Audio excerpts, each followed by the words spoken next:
Bienvenidos a este espacio de liderazgo para la acción y en esta ocasión con el tema ¿cómo medir la integridad? Si la integridad es tan importante, deberíamos tener una forma de medirla, yo diría aún de operacionalizarla, para hacer los ajustes que necesitamos para alinearnos con ella. ¿Cómo la mido entonces? No es fácil. ¿Cómo predigo el comportamiento íntegro? Tampoco es fácil. Yo creo que lo primero sería definirla como una competencia para que pueda ser medida. Y esto implica dar una definición conductual, lo cual no es sencillo porque involucra toda una serie de aspectos en nuestra vida. Y en términos conductuales sería más fácil definirla por lo que no se debe hacer, lo cual podríamos definir como conductas incorrectas.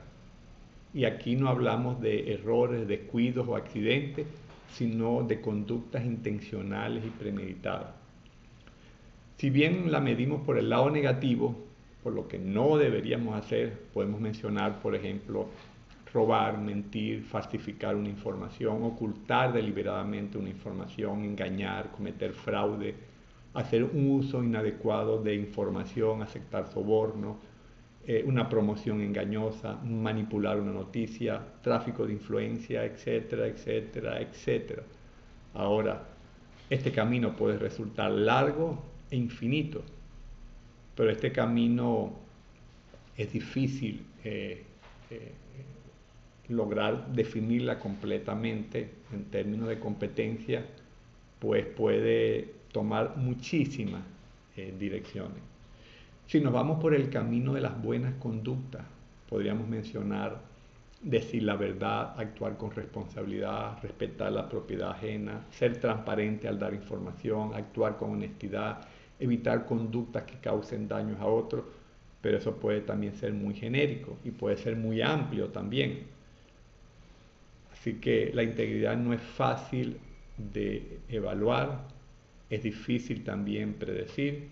Y en todo caso, yo diría que una vez que establecemos una relación, podemos observar el comportamiento de una persona y el propio nuestro y de alguna manera pues concluir. Por eso acertadamente dice la Biblia, por sus frutos los conoceréis. Y con respecto a uno mismo tenemos que tener mucho cuidado porque puede haber mucho sesgo intencional, justificación y construcción de argumentos para decir a lo malo bueno.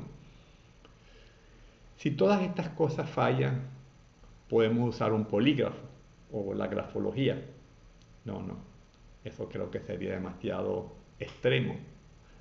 Pero la conclusión es que no es sencillo medir la integridad y yo no pretendo tener una solución, solo puedo aportar algunas ideas y fomentar la discusión. Porque si se tratara de datos, documentos, transacciones mercantiles, eso sería más fácil de evaluar y medir a través de una auditoría. Pero aquí estamos hablando de personas.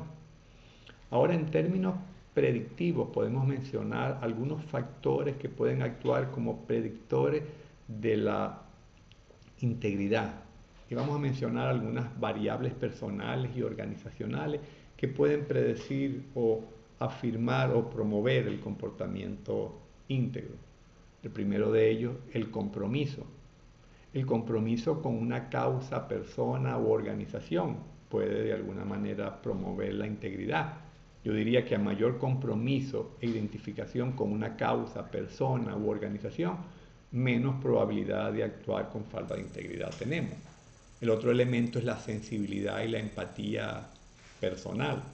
No es fácil que una persona empática presente conductas de falta de integridad, porque tiene que ponerse en el lugar de los demás y ser consciente del daño que puede producir y hacer y de los problemas que puede ocasionar. El otro tema es la tolerancia a la presión. Muchas conductas contraproducentes como la mentira, la ocultación de datos, ciertos tipos de ausentismo, etc., pueden aparecer precisamente cuando la presión se vuelve poco tolerable. De modo que una persona que desarrolla resiliencia tendrá menor tendencia a actuar en forma poco íntegra, llegando a una situación de tensión que de alguna manera saque lo peor de ella. La otra variable puede ser el trabajo en equipo.